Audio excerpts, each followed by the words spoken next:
Jovem Pan News Campinas. Você falasse um pouco sobre essa partida, o adversário que briga na parte de cima da tabela, que é o Avaí, e sobre o Estevão. Você tentou até o último, o Luan Dias, que é o principal meio-campista que você tem no seu elenco, e colocou o Estevão hoje, que você falasse sobre esse jogador. Pela primeira vez foi titular no Guarani. Obrigado. Boa noite. O Luan, nós tentamos até o último minuto, literalmente. Tentamos com ele que ele iniciasse a partida, fizemos alguns testes no vestiário. Infelizmente, em alguns movimentos, ele ainda sentia um desconforto muito grande. Trabalhamos o Estevão durante a semana, que é um jogador com uma característica semelhante à do Luan.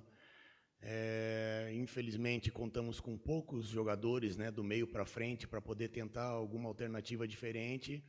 E esse tipo de situação, justamente nesse setor ofensivo, acabou, até certo ponto, nos atrapalhando na partida de hoje pela falta de opções que nós tínhamos. Mas eu vejo que o Estevão, enquanto teve condições, há muito tempo, ele não jogava uma partida de início, sentiu fisicamente que era uma coisa já esperada. Optamos pela entrada do Lohan para a gente não perder o nosso poder ofensivo, mas a gente espera que o Luan, no próximo jogo, ele já esteja 100%, que é um jogador que, além de ter a qualidade que ele tem, a representatividade que ele tem, ele vive um momento muito bom. Infelizmente, hoje não pudemos contar com ele. Alan, boa noite. Matheus Aburad, Rádio Central Campinas. O Pegorari, após a partida, ele fez um desabafo, né? A gente sabe que ele é espontâneo e ele realmente fala o que pensa. E ele falou que a equipe faltou um pouco de lucidez para o time do Guarani na partida de hoje e que o time treina bem ao longo da semana, mas chega na hora da partida, não executa o que foi treinado. Eu queria que você comentasse em relação a isso e que a gente vê que você tenta fazer modificações ao longo da partida, mas as peças que entram em campo não mudam o jogo ou não conseguem realizar uma coisa diferente para o Guarani conseguir o resultado positivo. Então, o que fazer para o Guarani nessas próximas rodadas, uma equipe que há mais de um turno está na última colocação, o que fazer, o que falar para os jogadores neste momento, para o Guarani tentar realmente sair dessa situação. Obrigado. Boa noite. Não tivemos a tranquilidade que poderíamos ter e que já tivemos em outros jogos. Quando a gente chegou próximo do gol do adversário, quando a gente chegou no último terço, tivemos uma efetividade muito ruim, talvez a pior até agora, nas bolas paradas, nos cruzamentos de lado de campo, nas tomadas de decisões quando nós recuperávamos a bola para ir em direção ao gol e jogando, né, contra um adversário que tem qualidade, que é um adversário que se sustenta muito bem defensivamente, que não nos ofereceu muito perigo ofensivamente, mas que sustenta muito bem defensivamente, e isso acaba gerando um certo desequilíbrio, né? Começamos a tomar algumas decisões de finalizar com total desequilíbrio do corpo, né? De buscar o passe mais difícil, de não se concentrar no momento que a gente precisava desse penúltimo passe para poder definir em gol. E, infelizmente, acabou gerando um empate que a gente sente, mas a gente tem que seguir trabalhando. A gente vai ter aí confrontos diretos, que vai definir muito a sequência do campeonato. Temos aí mais 10 jogos pela frente, que é uma coisa que meio que retórica do futebol, mas são os últimos 10 jogos que definem a competição, né? São os primeiros 10 que direcionam e os últimos 10 que definem. Então, nós temos aí 10 jogos pela frente que vão ser fundamentais, vão ser decisivos e que vão precisar um pouquinho mais dessa tranquilidade, né? Em relação ao que a gente faz durante a semana, a gente vem procurando repetir no jogo, mas justamente na questão ofensiva, no último terço, a gente vem pecando. E aí vale ressaltar, infelizmente, mais uma vez, um pênalti muito claro. Um pênalti que não tem nem dúvida, né? E que, caso tivesse dúvida, o VAR está ali à disposição para isso. É uma arbitragem terrível, muito ruim, muito incapaz, né, de controlar o jogo, de pelo menos deixar as reclamações de ambos os lados um pouquinho menor, e saíram as duas equipes reclamando.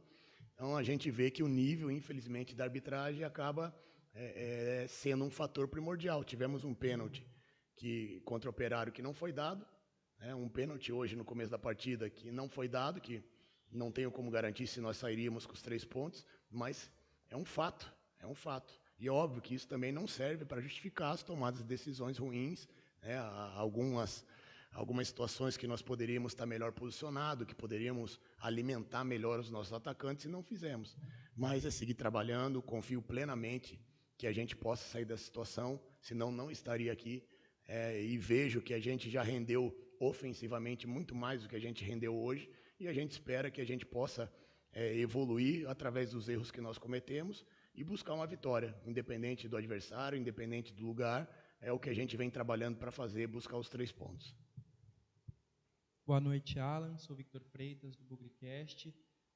No seu início de trabalho, você tinha ali uma prancheta mais definida de escalação titular. Claro que você foi perdendo opções por lesão, por suspensão, mas vinham ali atuando Pacheco na direita, Jefferson na esquerda e o Gabriel Bispo ali atuando de volante junto com o Matheus Bueno. Naquela sequência de jogos um pouco mais próximos de datas, você teve que fazer umas modificações por questões físicas, mas os jogadores que ganharam espaço se firmaram, né? O Pierre ali como volante, o Heitor como lateral direito e também o Emerson como lateral esquerdo. Por que os anteriores donos da posição não voltaram? Você avalia que eles rendiam menos do que os atuais estão rendendo? Boa noite. Não, o Pacheco ele jogou o último jogo, né, contra o Operário. Infelizmente, não foi o Pacheco que tinha sido em outras partidas. Hoje a escolha do Heitor era justamente, e aí o futebol, ele infelizmente não é uma receita de bolo, né? Hoje, e todos nós sabemos que a bola parada do Heitor, ela é muito boa e hoje não entrou uma, né? Infelizmente não entrou uma, e não é responsabilizar o atleta pela situação, são situações de jogo. É um jogador que tem um refino de cruzamento muito bom, não entrou um cruzamento. O Emerson acho que fez uma grande partida hoje, talvez a melhor dele até agora, que é um jogador de muita força, desse 1 contra 1 ofensivo, diferente do Jefferson, que é um jogador mais de construção. E foram situações que foram acontecendo até pela chegada dos atletas, né? Quando eu cheguei aqui, eles não estavam. Então, são situações que a gente vai procurando visualizar e trabalhar para a vitória. O Pierre é um jogador mais ofensivo que o Bispo, é um jogador que tem um controle de bola maior, então a gente busca a todo momento tomar decisão pensando na vitória, independente do adversário. Poderia ter uma postura mais conservadora com o Bispo sendo ali o primeiro volante, né, dar uma sustentação defensiva, nós não sofreríamos os contra-ataques que nós sofremos no final do jogo, mas são situações que a gente tem que buscar os 3 pontos, é o que a tabela nos oferece. A pontuação nossa, ela busca algumas decisões um pouquinho mais ousadas justamente para isso.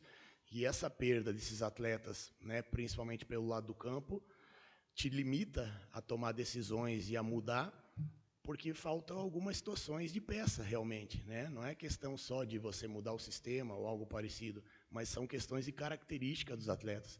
Hoje nós tínhamos do meio para frente 2 atletas, né? Que é o Lohan e o Marcelinho.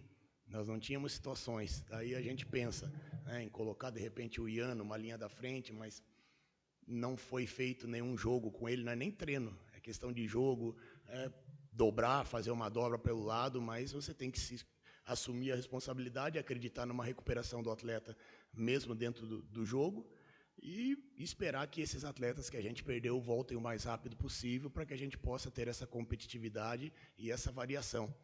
E também, respondendo o que você me perguntou, essa variação é justamente para que a gente possa, em alguns jogos, criar o fator surpresa.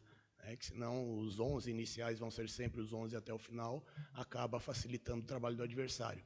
E na próxima partida a gente vai ver se vai contar com alguns atletas para poder ter algumas alternativas, principalmente ofensivas, um pouco maior. Alan, boa noite. Vladimir Catarino, Rádio Bandeirantes. Você disse há pouco que os primeiros 10 jogos do campeonato são para direcionar, os últimos 10 para definir, né? Nos primeiros 10 você não estava aqui e o time perdeu 8 de 10 jogos, né? O primeiro turno do Guarani foi muito ruim, acaba trazendo o reflexo nesse segundo turno. O time tem agora 10 partidas, sendo 4 apenas dentro de casa e o derby. Friamente é difícil acreditar que o time possa escapar do rebaixamento. O seu trabalho, claro, é trabalhar para que isso aconteça e motivar. A minha pergunta é essa: como motivar o elenco e, consequentemente, o torcedor também que está frustrado, acreditando que ainda dá para escapar, sendo que o panorama diz que não? Boa noite. Friamente, eu acredito que dá para a gente sair da situação pela questão matemática, pelo que a gente fez já em alguns jogos. Nós tivemos aí um bloco de 4 jogos onde nós ganhamos 3 e empatamos 1 contra equipes que vão brigar não só pelo acesso, mas pelo título. Então, esse panorama, né, de um recorte um pouco maior nos dá essa confiança, nos dá essa possibilidade. Hoje, por um detalhe, por algumas decisões infelizes ofensivamente, nós não saímos com os 3 pontos. Mas, ao mesmo tempo, quem sabe esse 1 ponto somado hoje não vai fazer a diferença lá no final. E é nisso que a gente tem que acreditar, né? Não é só acreditar, é trabalhar e fazer uma análise do que foi feito também para trás. Nós tivemos jogos muito bons, nós tivemos um corpo maior de jogadores para poder alternar durante a partida, e eu acredito que a recuperação desses atletas vai ser fundamental para essa reta final, poder contar com o elenco todo, né? Ou se não todo, mas 90%, 95% deles. E eu vejo também que as outras equipes, elas não estão rendendo muito mais do que a gente, até do meio da tabela para cima. Então é uma competição que ela vai ser resolvida nos detalhes. E esses detalhes a gente tem que procurar corrigir, procurar melhorar, ter um equilíbrio mental muito grande. Isso é um outro fator que eu cobrei no intervalo do jogo. Acho que em alguns momentos a gente se desequilibrou emocionalmente, tomando decisões. O torcedor, ele é natural que ele quer que chegue ao gol o mais rápido possível.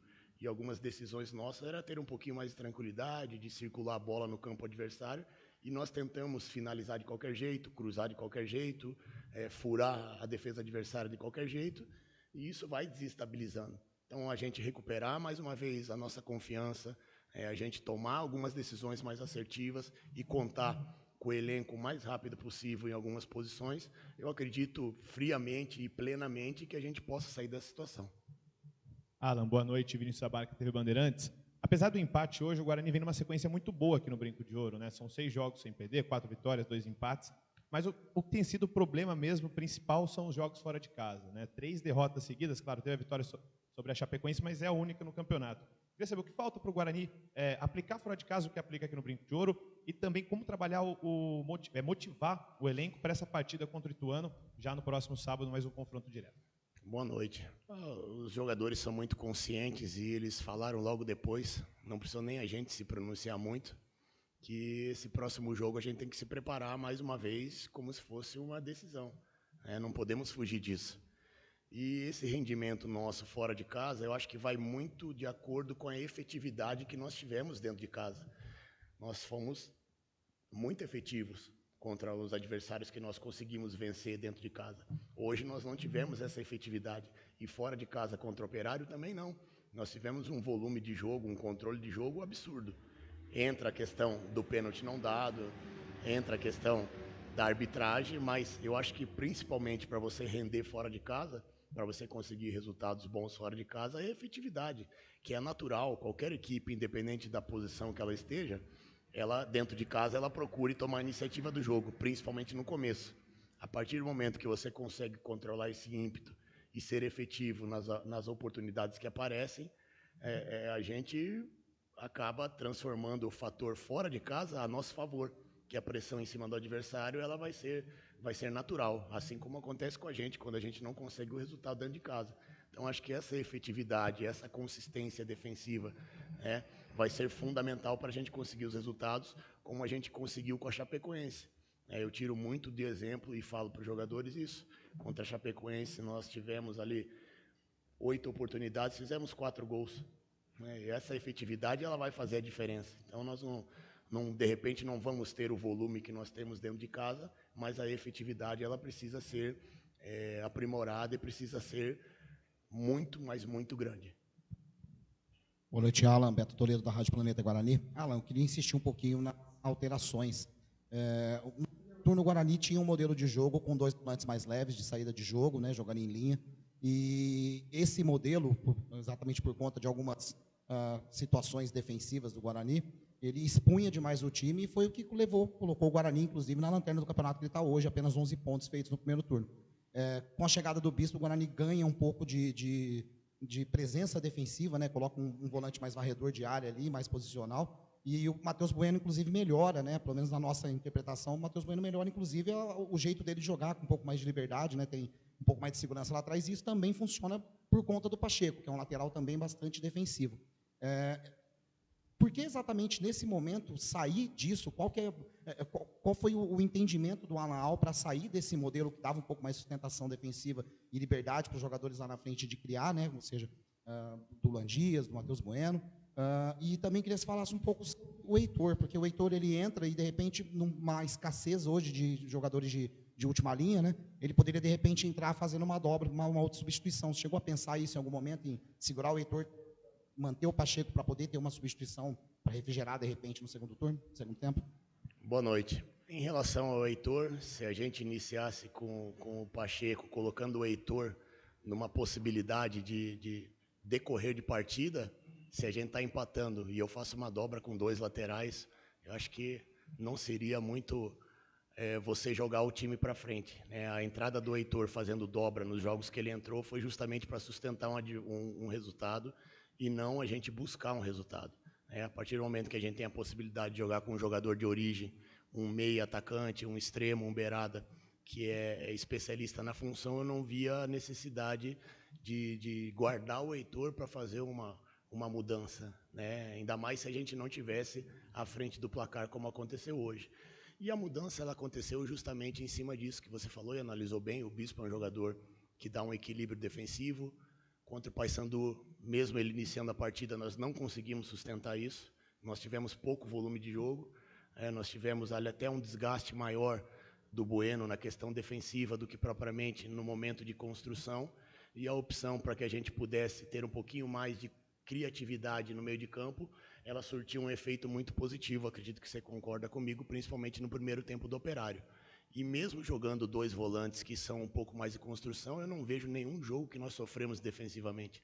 Não vejo nenhum jogo que o adversário nos empurrou para trás, que o adversário nos sufocou, que o adversário fez 2, 3 gols, né? Com exceção ali de alguns lances que nós tivemos, alguns jogos que nós sofremos contra-ataque de origem de escanteio. Isso é uma coisa que eu lamento até agora e vou lamentar até o fim.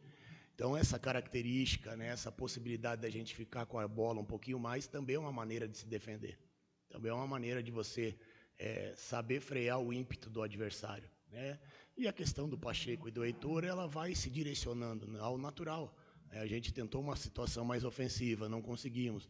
Tentamos uma sustentação mais defensiva com o Pacheco contra o Operário, de início de partida, não conseguimos. Nós temos que buscar solução, procurar mexer o mínimo possível, mas buscar solução dentro do elenco que a gente tem. Então, mesmo a gente alternando algumas peças, nós não mudamos a nossa mentalidade. Nós sofremos pouquíssimas finalizações do adversário, nós criamos nos últimos 2 jogos um volume muito grande, mas não soubemos aproveitar. Procurar trabalhar, procurar reequilibrar novamente, mentalmente e taticamente, independente da peça, né? Nós não temos como garantir se entrasse com o Heitor ganharia o jogo, se entrasse com o Pacheco seria outro resultado. Isso é uma coisa muito subjetiva, mas a gente manter o nosso posicionamento e principalmente, vou bater nessa tecla, ser um pouquinho mais assertivo nas tomadas de decisão do último terço e ser mais efetivo nas finalizações, eu acho que vai fazer com que a gente alcance a vitória mais uma vez. Beleza? Valeu, gente. Boa noite.